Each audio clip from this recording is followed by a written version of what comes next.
Good evening friends, कैसे हैं आप लोग। आशा करता हूँ अच्छे होंगे। तो हम पढ़ रहे थे atomic habits by James clear. तो आज है इसका 15वां अध्याय, व्यवहार बदलने का आधारभूत नियम। जो हमारा व्यवहार है उसको बदलने का जो फंडामेंटल्स हैं, जो आधारभूत नियम हैं, वो कैसे काम करते हैं। बात 1990 के दशक के उत्तरार्ध की है। स्टीफन लूबी नामक सार्वजनिक स्वास्थ्य कार्यकर्ता के नेब्रास्का में अपने गृह नगर ओमाहा को छोड़ दिया और कराची पाकिस्तान के लिए एक तरफा टिकट खरीद लिया। कराची दुनिया में सबसे अधिक जनसंख्या वाले शहरों में से एक था। जो कराची था उस समय, वो दुनिया के सबसे ज़्यादा जनसंख्या वाले क्षेत्रों में से या राज्यों में जनसंख्या वाले शहरों में से एक था। 1998 तक 90 लाख से अधिक लोग यहाँ रहते थे। 1998 तक 90 लाख लोग यहाँ पे निवास करते थे। यहाँ पाकिस्तान का आर्थिक केंद्र और परिवहन हब था, जिसमें कुछ सबसे ज़्यादा चहल पहल वाले हवाई अड्डे और बंदरगाह थे। शहर के वाणिज्यिक हिस्सों में आप शहरी मानकों की सभी सुविधाएं और शहरों की सड़कों पर हलचल देख सकते थे। लेकिन कराची दुनिया के सबसे कम रहने योग्य शहरों में से एक था। भले यहाँ पे जनसंख्या ज़्यादा थी, लेकिन रहने लायक ये सबसे कम शहरों में से एक था। कराची के 60% से अधिक निवासी अवैध बस्तियों और झुग्गियों में रहते थे।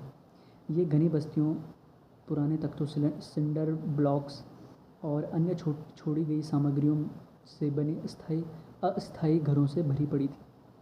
न कूड़ा हटाने की व्यवस्था, न बिजली कोई ग्रिड था, न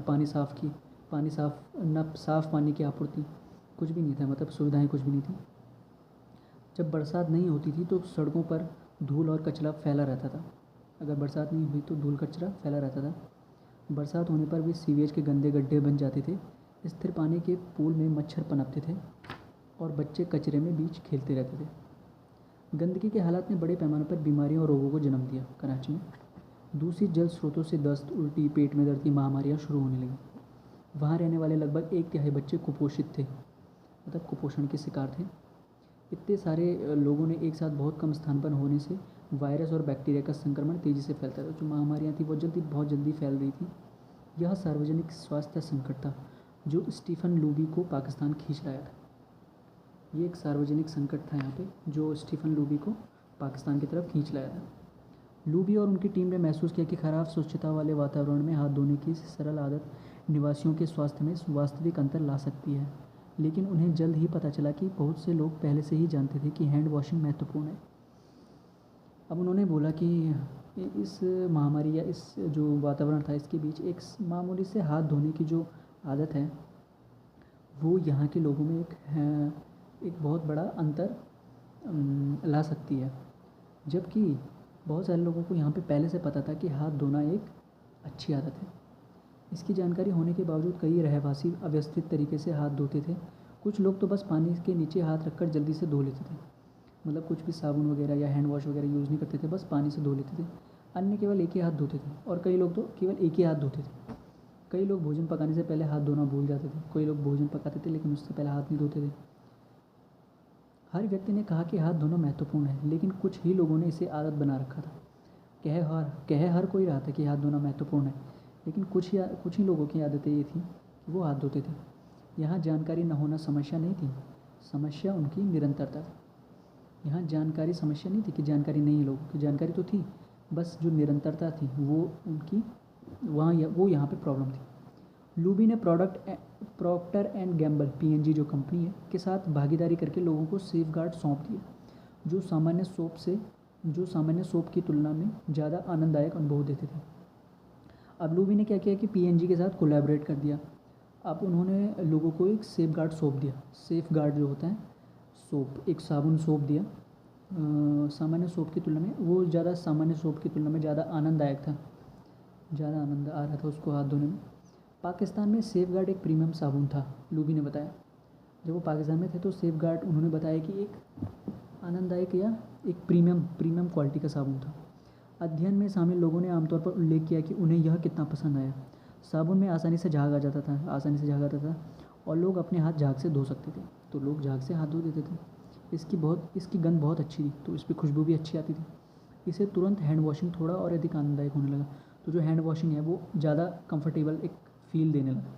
लूबी ने कहा, मैं हाथ धोने को व्यवहार परिवर्तन के लक्ष्य के रूप में नहीं बल्कि आदत अपनाने के रूप में देखता हूँ। अब लूबी ने कहा कि मुझे हाथ धोना एक व्यवहार बदलने का तरीका नहीं है, मैं इसको एक व्यवहार में लाने का तरीका बनाना चाहता हूँ। लोगों के लिए अपेक्षाकृत उस उत्पाद को अपनाना बहुत आसान होता है जो सुदृढ़ सकारात्मक संवेदी संकेत प्रदान करता है। उदाहरण के लिए टूथपेस्ट पर पेपरमिंट का स्वाद। अब लोगों को वो चीज़ पसंद आती है जो एक संकेत होता है उसके अंदर, जैसे कि टूथपेस्ट में अगर पेपरमिंट मिला दिया जाए तो एक संकेत बन जाता है। इसकी तुलना में ऐसी आदत को अपनाना मुश्किल होता है जो कोई सुखद संवेदी प्रतिक्रिया प्रदान नहीं करती हो, और जो इसके विपरीत जो कोई अगर अलग आदत है और वो कोई सुखद आनंद नहीं दे रही है आपको, तो उसको अपनाना थोड़ा कठिन हो जाता है। जैसे दांत को धागे से साफ़ करना। अब दांत को धागे से साफ़ करना एक सुखद आनंद नहीं है, कोई आनंददायक कार्य नहीं है। प्रॉक्टर एंड गैम्बल की मार्केटिंग टीम ने हैंड वॉशिंग को सकारात्मक अनुभव बनाने की कोशिश करने के बारे में बात की। तो जो पीएनजी थी उन्होंने एक कंफर्टेबल फील देने के लिए हैंड वॉशिंग को एक सर्वे किया या एक आपस में एक मीटिंग करी। कुछ महीनों में ही अध्ययन करने वाले को बच्चों की सेहत में एकदम बदलाव दिखा। अब जो वो अध्ययन करते तो कुछ ही महीनों में उन्होंने चेंजेस देखे। डायरिया 52% तक कम हो गया था। जो डायरिया था उन्होंने 52% तक कम कर दिया था केवल एक हाथ धोने की आदत में। निमोनिया 48% घट गया। निमोनिया जो होता है वो 48% कम हो चुका था। बैक्टीरिया से होने वाला त्वचा का संक्रमण इम्पैटिगो 35% तक घट गया। एक बैक्टीरिया के कारण एक स्किन डिजीज़ हो जाती है इम्पैटिगो, वो 35% कम हो गया था। दीर्घावधि प्रभाव और भी जोरदार रहे। अब जो लॉन्ग टर्म में चेंजेस आए वो बहुत ही असरदार थे। लूबी ने बताया कि हम फिर से 6 वर्षों बाद कराची के उन्हीं परिवारों में गए। करीब 95% परिवार ने जिन्हें साबुन फ्री में हाथ धोने के लिए दिए गए थे, उनके यहाँ साबुन के साथ वॉशिंग स्टेशन था। 5 वर्ष तक उन्हें साबुन नहीं दिया गया था, लेकिन प्रयोग में देखा गया कि वे हाथ धोने की आदत डाल चुके थे। उन्होंने इसे बनाए रखा था। व्यवहार में बदलाव के चौथे नियम इसे संतोषप्रद बनाए कि यह सशक्त मिसाल थी।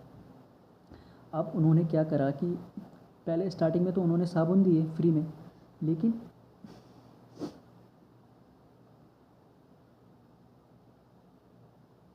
6 वर्षों बाद वो फिर से कराची है। 6 वर्षों बाद वो फिर से कराची है। अब उनके पास तो फ्री के साबुन थे नहीं उस टाइम तक, लेकिन उन्होंने देखा कि 95% लोगों के यहाँ हैंड वॉश का एक अलग कोना था और वहाँ पे साबुन रखा था। तो 95% लोगों ने इसको आदत में डाल दिया था इस चीज़ को। तो अब इसको कह सकते हैं हम व्यवहार के बदलाव के चौथे नियम। जो चौथा नियम था, इसे संतोषप्रद बनाए, ये इसकी उत्तम मिसाल थी। जब अनुभव संतोषप्रद होता है तो इस बात की संभावना ज़्यादा होती है कि हम व्यवहार को दोहराएंगे। जब ये कंफर्टेबल होता है या एक सेटिस्फैक्ट्री इफ़ेक्ट देता है माइंड को, या कंफर्टेबल इफ़ेक्ट देता है, तो इसकी पूरी निश्चितता है कि हम ये व्यवहार दोहराएंगे दोबारा से। यह पूरी तरह से तार्किक है, एक वो है बिल्कुल लॉजिकल है ये चीज़। छोटे से छोटा सुखद एहसास, छोटे से छोटा भी जो एहसास होता है वो सुखद होता है। जैसे किसी ऐसे साबुन से हाथ धोना जिसकी न केवल गंध अच्छी हो बल्कि उसमें झाग भी ज़्यादा हो। तो जैसे कि ऐसा एक साबुन जिसकी खुशबू ही नहीं बल्कि वो झाग भी देता हो। दरअसल यह ऐसे संकेत होते हैं जो दिमाग को बताते हैं अच्छा महसूस हो रहा है, इसे फिर करो। दरअसल ये ऐसे संकेत माइंड को देते हैं कि वो कहते हैं कि अच्छा महसूस हो रहा है भाई हाथ धोने से, तो इसे दोबारा करो। आनंद आपके दिमाग को सिखाता है कि कोई व्यवहार याद रखने और दोहराने के योग्य है। आनंद क्या बताता है आपको कि यार ये बिहेवियर दोबारा करना है या इस आदत को दोबारा यूज़ में लाना है। च्युइंगम की कहानी लीजिए। अब च्युइंगम की कहानी आपको बताते हैं। च्युइंगम को 1800 जो 18th सेंचुरी थी, सदी से बेचा जा रहा है। उस समय से इसको बेचा जा रहा है। लेकिन 1891 में जब रिगले ने इसे लॉन्च किया तो दुनिया भर में इसकी आदत बन गई। अब च्युइंगम जो है वो 1800 ईस्वी से बेचा जा रहा था, लेकिन तब तक ये इफ़ेक्टिव नहीं था जब तक रिगले ने इस पर कोई एक्सपेरिमेंट नहीं किया। अब रिगले ने क्या किया उसको हम बताते हैं, इसमें लेखक बता रहे हैं। पुरानी च्युइंगम ब्लेंड रेसिन, एक प्रकार का बेस्वाद पदार्थ, ब्लेंड रेजिन होता है, एक प्रकार का बेस्वाद पदार्थ होता है। तो इसे इससे बनाया जाता था, जिसे चबाया तो जा सकता था लेकिन स्वादिष्ट नहीं था।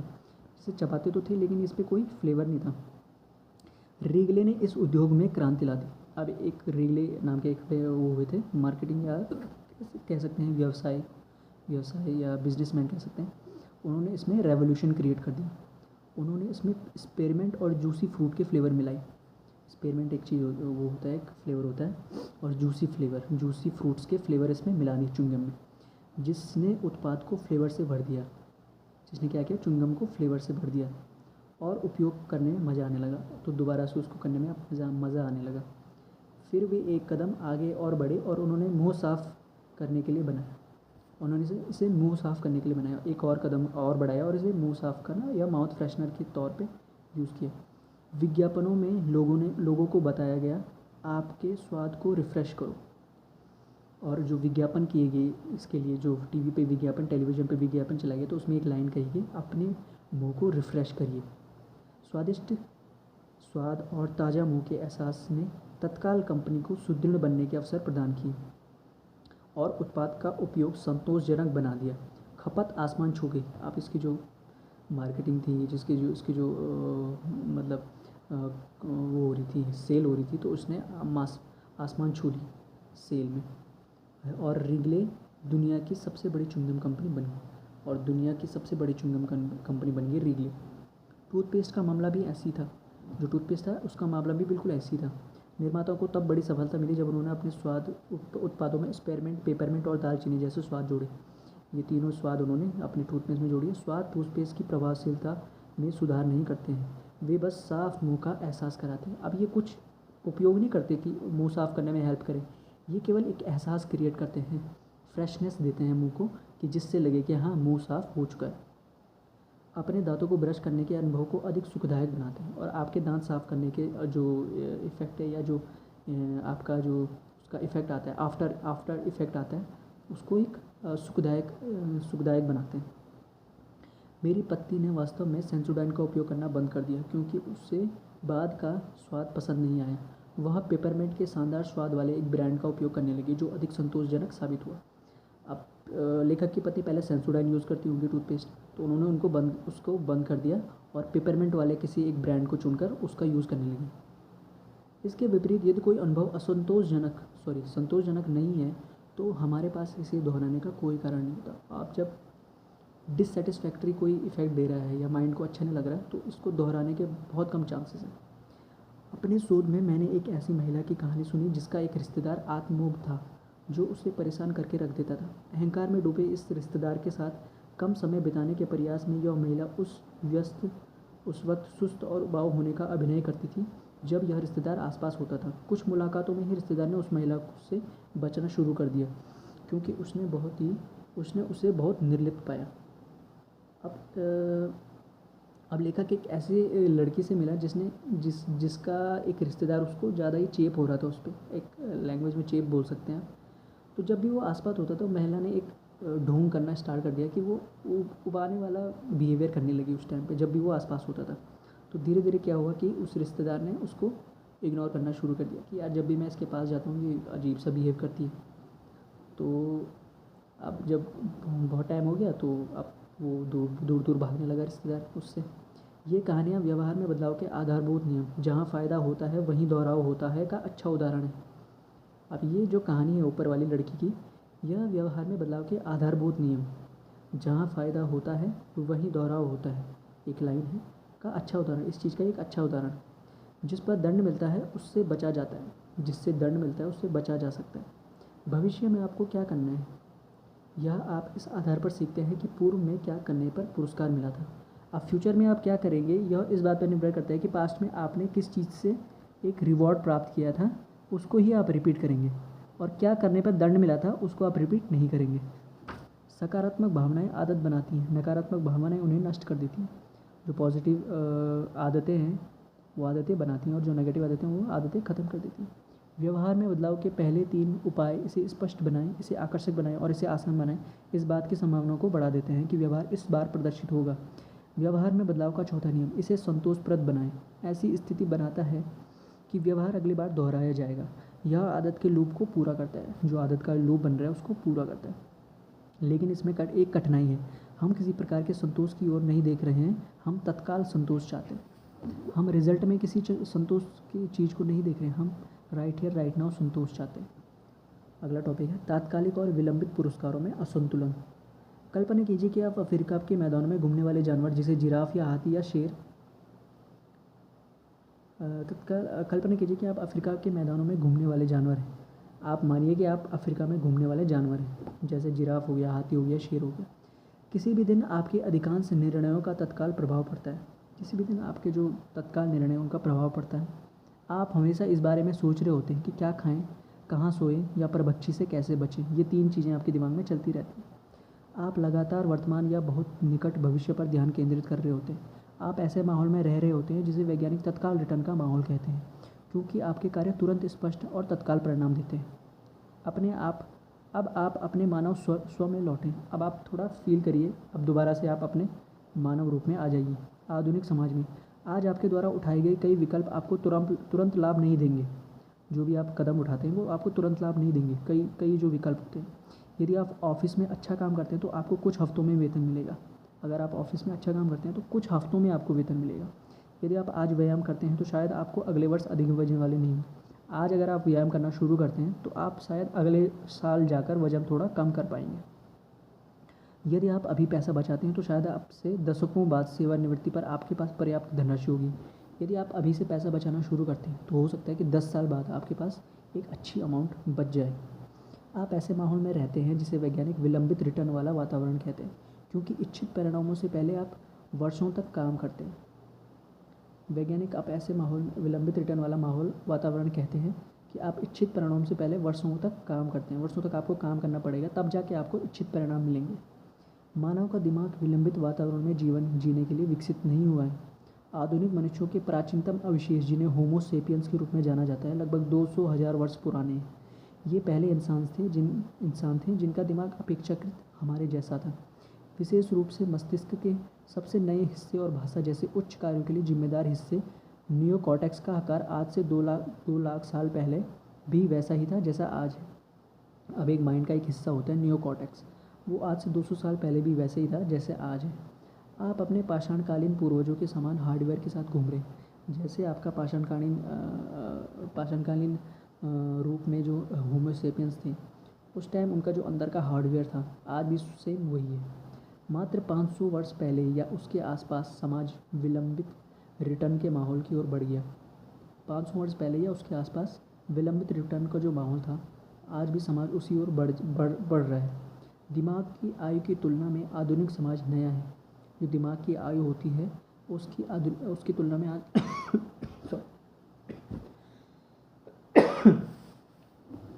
उसकी तुलना में आज समाज नया है, आधुनिक है। पिछले 100 वर्ष में हमने कार, विमान, TV, personal computer, internet, smartphone और बियोंसे के उदय को देखा। बियोंसे एक सिंगर है, उसके उदय को देखा। हाल ही के वर्षों में दुनिया में बहुत बदलाव आया है, लेकिन मानवीय स्वभाव बहुत कम बदला है। जो हमारा मूल स्वभाव है वो बहुत कम बदला है, लेकिन जो बाहरी वातावरण है हमारा, वो बहुत बदल चुका है। अफ्रीकी घास के मैदानों के अन्य जानवरों के समान हमारे पूर्वज ने भी गंभीर खतरों का जवाब देते हुए दिन बिताए थे। जैसे अफ्रीका के जानवर हैं, वैसे ही हमारे पूर्वजों ने भी खतरों का सामना करते हुए दिन बिताए। जैसे अगले वक्त का भोजन जुटाना, अगले वक्त का भोजन कैसे जुटाएं, और तूफ़ान से बचने के लिए और तूफ़ान आ गया तो उसको बचने के लिए कहाँ जाएं। यहाँ तत्काल संतुष्टि को ज़्यादा महत्व देने का मूल्य समझ में आता है। तत्काल जो हमारे परिणाम है उसको संतुष्ट करने के लिए कुछ न कुछ तो करना पड़ेगा। दूर भविष्य का कम महत्व था और तत्काल रिटर्न के माहौल में हज़ारों पीढ़ियों के बाद हमारे दिमाग लंबी अवधि के बजाय त्वरित लाभ पसंद करने के लिए विकसित हुए हैं। दूर का भविष्य कम महत्व था। दूर का तो कौन देखता उस समय तो हाल ही में अपनी जान पे बनी आ रही है, तो अभी का देखेंगे ना।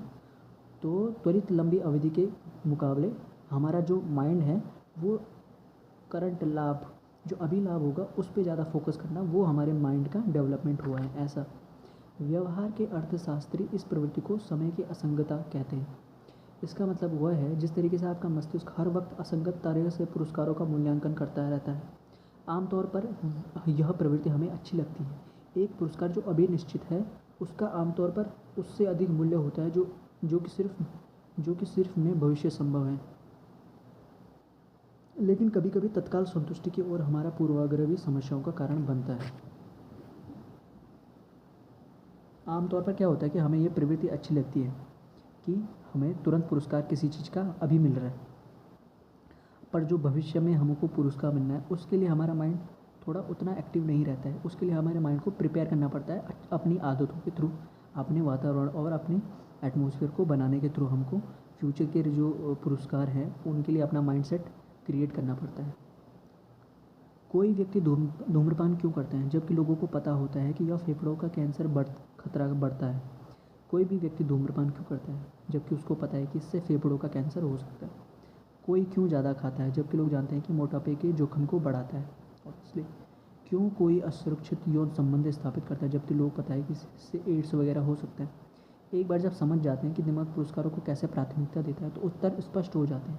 बुरी आदतों के परिणाम में देरी होती है जबकि पुरस्कार तत्काल मिलते हैं। बुरी आदतों के परिणाम में देरी होती है लेकिन जो पुरस्कार है वो तुरंत मिलता है। सिगरेट अभी थी तो अभी रिलैक्स हो जाता है।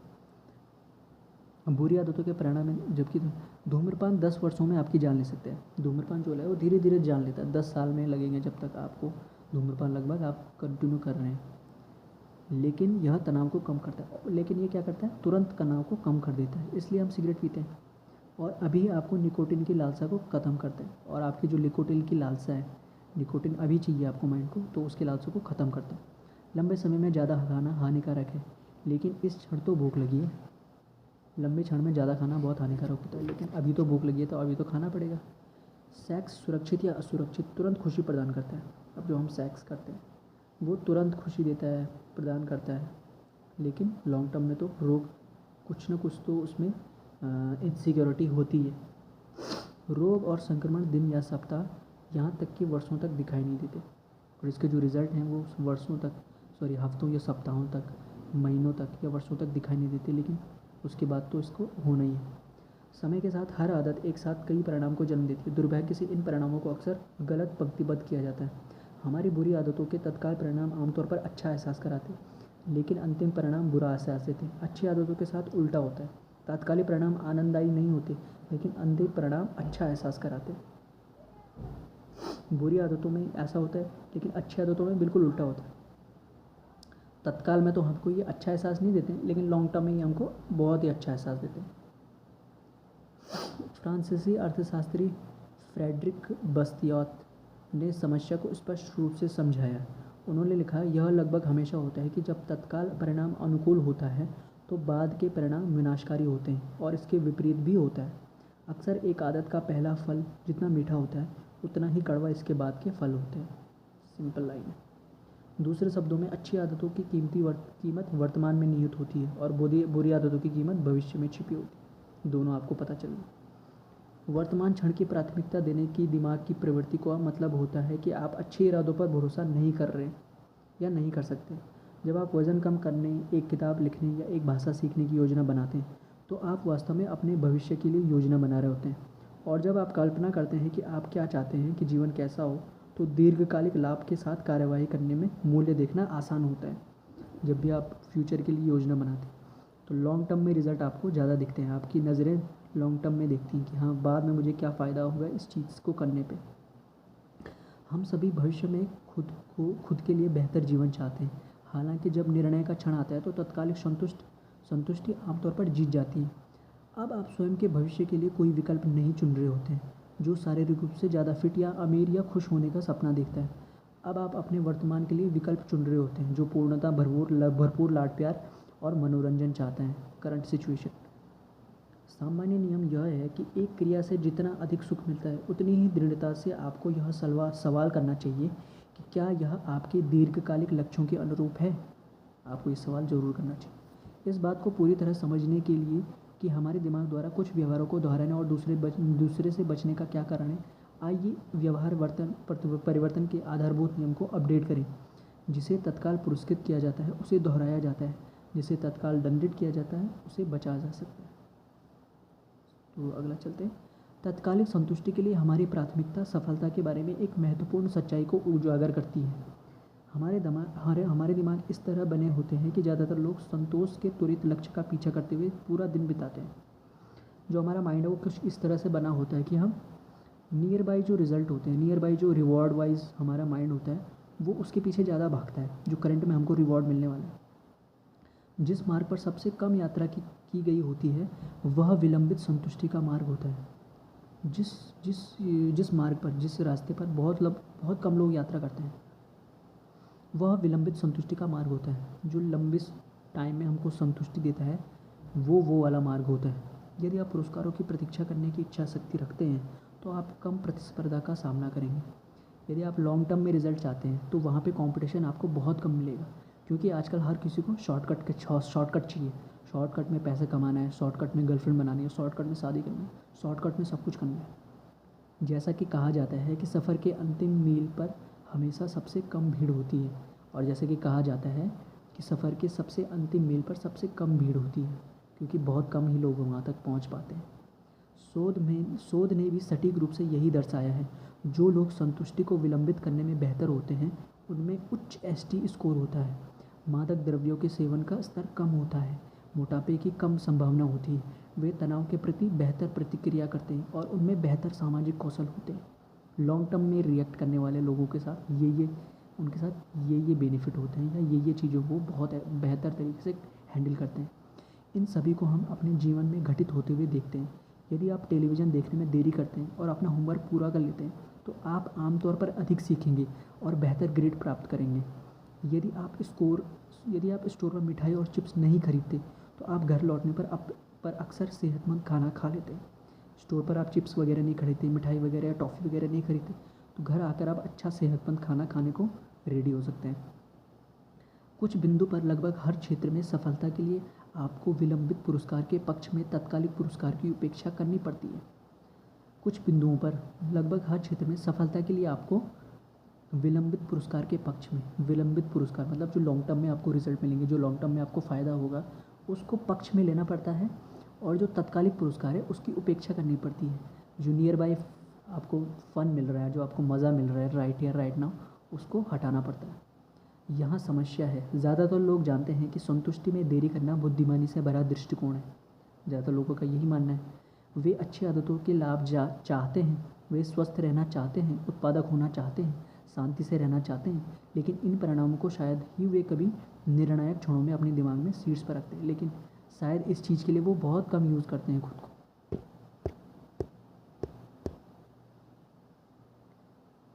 शुक्र है तृप्ति में देरी के लिए खुद को प्रशिक्षित करना संभव है। भगवान का शुक्र है कि खुद को प्रशिक्षित करना बहुत ज़रूरी है। अपनी जो देरी में जो तृप्त होता है माइंड, जिसके लिए आपको लॉन्ग टर्म में रिजल्ट मिलते हैं, उसके लिए आपको खुद को प्रशिक्षित, खुद को ट्रेन करना बहुत ज़रूरी होता है। लेकिन आपको मानव की प्रकृति के अनुरूप काम करने की आवश्यकता है, इसके खिलाफ नहीं। लेकिन मानव की प्रकृति के खिलाफ आपको काम करने की ज़रूरत नहीं है, आपको इसके अनुरूप काम करने की ज़रूरत है। ऐसा करने का सबसे अच्छा तरीका यह है कि उन आदतों में थोड़ा सा तात्कालिक आनंद डाल लें जो लंबे समय में लाभदायक हैं। अब इसको आप कैसे वो कर सकते हैं, इसका एक वो बना सकते हैं पैटर्न, कि आपको जो लॉन्ग टर्म में आदतें हेल्पफुल करेंगी, जो आपको लॉन्ग टर्म में रिजल्ट देंगी, उनको आप तात्कालिक रूप से थोड़ा आनंददायी बना सकते हैं, और उन आदतों के साथ थोड़ा तात्कालिक दर्द जोड़ दें जो लंबे समय में लाभ नहीं देती, और उन चीज़ों को जो आपको तुरंत प्लेजर दे रही हैं, तुरंत मतलब टॉफ़ी मुँह में रखी तो मज़ा आ गया, तो उन चीज़ों के साथ थोड़ा दंड जोड़ लें। एक दंड मतलब एक आपको कुछ दंड मिल रहा है उसके बाद, तो उस चीज़ को उसके साथ जोड़ दें, तो वो हैबिट आपको उस चीज़ से अलग कर देगी। तात्कालिक सुख को किस तरह लाभ में बदलें, जो आपका तात्कालिक सुख है उसको किस तरह लाभ में बदलें, लाभ किस तरह से उसके साथ इंक्लूड करें। कोई आदत आपसे जुड़ी रहे, इसमें महत्वपूर्ण बात यह होनी चाहिए कि आपको सफलता का एहसास हो, भले ही यह सूक्ष्म रूप में हो। कोई भी आदत आपसे जुड़ी रहे, इसके लिए आपको तात्कालिक इसके साथ कोई अच्छा एहसास जोड़ना चाहिए, भले ही वो सूक्ष्म रूप में हो, लेकिन जोड़ना बहुत ज़रूरी है। सफलता की भावना इस बात का संकेत है कि आपकी आदत लाभप्रद रही है और यह काम प्रयास के लायक था। आपको ये माइंड में चलते रहना चाहिए। एक आदर्श दुनिया में एक अच्छी आदत का पुरस्कार आदत ही होती है। वास्तव दुनिया में अच्छी आदतें तभी सार्थक होती हैं जब वे आपको कुछ प्रदान करती हैं। शुरू में ये सब त्याग ही होते हैं, त्याग तो करना ही पड़ता कुछ। आप कुछ समय के लिए जिम गए, लेकिन ज़्यादा मजबूत या फिट या तेज़ नहीं होते हैं, कम से कम किसी भी उल्लेखनीय अर्थ में तो नहीं। जिम जाते हैं तो आपको एकदम से रिजल्ट नहीं मिलते ना, थोड़ा टाइम तो लगता है। कुछ महीने बाद ही आपका वजन कुछ पाउंड घटता है, कुछ महीने लगते हैं कुछ पाउंड कम करने में, या आपकी भुजाएं कुछ परिभाषित, या आपकी थोड़ा बाइसेप्स ट्राइसेप्स तभी बनते हैं, कुछ महीना तो जाना पड़ेगा। तो यह आसान हो जाता है कि आप व्यायाम करें, तो ये फिर ईजी लगने लगता है कि आप जिम जा रहे हैं। शुरुआत में यही रास्ते पर रहने का एक कारण की आवश्यकता होती है। यही कारण है कि तात्कालिक पुरस्कार ज़रूरी होते हैं। इसीलिए ज़रूरी है कि तात्कालिक पुरस्कार बहुत ज़रूरी होते हैं, क्योंकि माइंड को रिजल्ट चाहिए, इंस्टेंट रिजल्ट चाहिए। विलंबित पुरस्कार पृष्ठभूमि में एकत्र होने के दौरान आपको उत्साहित रखते हैं। तो ये क्या करते हैं, आपको मोटिवेट करके रखते हैं, आपको ये डल नहीं पड़ने देते। हम वास्तव में यहाँ बात कर रहे हैं कि जब हम तात्कालिक पुरस्कारों की चर्चा करते हैं तो इसका मतलब व्यवहार का अंत होता है। किसी भी अनुभव का अंत महत्वपूर्ण होता है, क्योंकि हम इसे अन्य चरणों की तुलना में अधिक याद रखते हैं। आप अपनी आदत का समापन संतोषजनक चाहते हैं। सबसे अच्छा नज़रिया सुदृढ़ीकरण का उपयोग करना होता है, जो व्यवहार की दर को बढ़ाने के लिए तात्कालिक पुरस्कार का उपयोग करने की प्रक्रिया को संदर्भित करता है। सबसे अच्छा तरीका सुदृढ़ीकरण का उपयोग करना। तो सुदृढ़ीकरण मतलब बिल्डअप करना खुद को, आपको खुद को मजबूत करना पड़ेगा, जो व्यवहार की दर को बढ़ाता है। उसकी व्यवहार को दर को मतलब आपको कंटिन्यू बिहेव करना, कंसिस्टेंट रखता है आपकी हैबिट को। आदत को क्रमबद्ध करना, जिसे हम अध्याय 5 में शामिल किया था, 5वें अध्याय में पढ़ा था हमने आदत को क्रमबद्ध कैसे किया जाता है। आपकी आदत को तत्कालिक संकेत से जोड़ देता है। आपकी जो आदत है वो तत्कालिक संकेत, जैसे कि मैंने जूते पहने तो मैं रेस के लिए तैयार हो गया, तो उस तरीके को उस चीज़ को जोड़ देता है। यह जो स्पष्ट करता है कि आदत कब शुरू करनी है। सुदृढ़ीकरण आपकी आदत को तत्कालिक पुरस्कार से जोड़ देता है, जो इसे समाप्ति तक संतोषजनक बना देता है। तो जो जैसे ही एंड होता है तो ये एक कंफर्टेबल या एक सेटिस्फैक्ट्री इफेक्ट देता है आपको। परिहार की आदतों से निपटने में तत्कालिक सुदृढ़ीकरण विशेष रूप से सहायक हो सकता है। ये ऐसे व्यवहार होते हैं जिन्हें आप करना बंद करना चाहते हैं। इस महीने कोई फालतू खरीदारी नहीं या कोई शराब नहीं जैसी आदतों से जुड़े रहना चुनौतीपूर्ण हो सकता है। इस महीने कुछ वेस्ट यूज़ नहीं करना, कुछ वेस्ट पैसा फालतू वो नहीं करना है, या शराब नहीं पीनी है। इन चीज़ों को आपको जोड़े रखता है, इन चीज़ों को आपको इनके साथ आपको जोड़े रखता है। क्योंकि जब आप शराब पीने के लिए सुखद घंटे छोड़ते हैं या जूते की जोड़ी नहीं खरीदते तो कुछ नहीं होता। आपने दारू नहीं पी जब आपका मन था तो कुछ नहीं होता। अगर आपका मन था जूते खरीदने का, आपने नहीं खरीदा, तो बाद में वो आप चीज़ें आपको वो भी नहीं करेंगी, इफ़ेक्ट नहीं करेंगी। जब कोई कार्रवाई न हो तो संतुष्ट महसूस करना कठिन हो सकता है। अब जब आपने ये क्रिया नहीं की तो थोड़ा सेटिस्फैक्शन इफ़ेक्ट नहीं आता अंदर से, यार कुछ तो दिल में गिल्ट रह गया ना। आप जो कुछ भी कर रहे होते हैं वह प्रलोभन का प्रतिरोध ही होता है, और इसके बारे में बहुत संतोषजनक जैसी कोई बात नहीं है। तो ये चीज़ है। एक हल यह है कि हालात को सिरे से ही बदल दिया जाए। अब एक बात यह है कि आप हालात को सिरे से ही बदल दे रहे हैं, मतलब जो उसका स्टार्टिंग पॉइंट है। आप परिहार को दृष्टिगोचर बनाना चाहते हैं, एक बचत खाता खोलिए और इसे कोई भी नाम दे दें जो भी आप चाहते हैं, जैसे लेदर जैकेट। जब भी आप खरीदारी को टालें तो उसकी उतनी राशि को इस खाते में डालती जाइए। अब एक चीज़ आप कर सकते हैं कि आप लेदर जैकेट, आप कोई खाता खोलें और उसका नाम रख दें। जैसे आपको आईफोन लेना है तो आईफोन रख दें उस चीज़ का नाम। और जब भी आप कोई वेस्ट चीज़ से खरीदने से बचते हैं तो उस जो अमाउंट है उसको उसमें डाल दें। सुबह जो लाटे, एक तरह की जो आप कॉफ़ी पीते हैं, उसको बंद कर दीजिए। नेटफ्लिक्स भी अगले महीने तक टाल दीजिए, नेटफ्लिक्स का सब्सक्रिप्शन बंद कर दीजिए। $10 निकालिए या खुद के लिए निष्ठा का प्रोग्राम तैयार करने जैसा है। उसका जो पैसा बचेगा उसको उस खाते में डालिए, आईफोन जिस पे लिखा है। तात्कालिक पुरस्कार यह है कि आपने अपनी ही जैकेट के लिए पैसा बचा लिया। तात्कालिक पुरस्कार यह है कि आपने अभी जो पैसा निकाला वो अपने आईफोन के लिए दे दिया। आपको अधिक चीज़ों के लिए वंचित भी नहीं रहना पड़ेगा, और आपको ज़्यादातर चीज़ों के लिए वंचित भी नहीं रहना पड़ेगा। आप कुछ नहीं करने के लिए इसे संतोषप्रद बना रहे हैं, तो आप एक सेटिस्फैक्ट्री हैबिट क्रिएट कर रहे हैं। मेरे पाठक और उनकी पत्नी ने यही उपाय अपनाया। उन्होंने बाहर खाना खाना बंद कर दिया और घर पर ही कुछ बनाना शुरू कर दिया।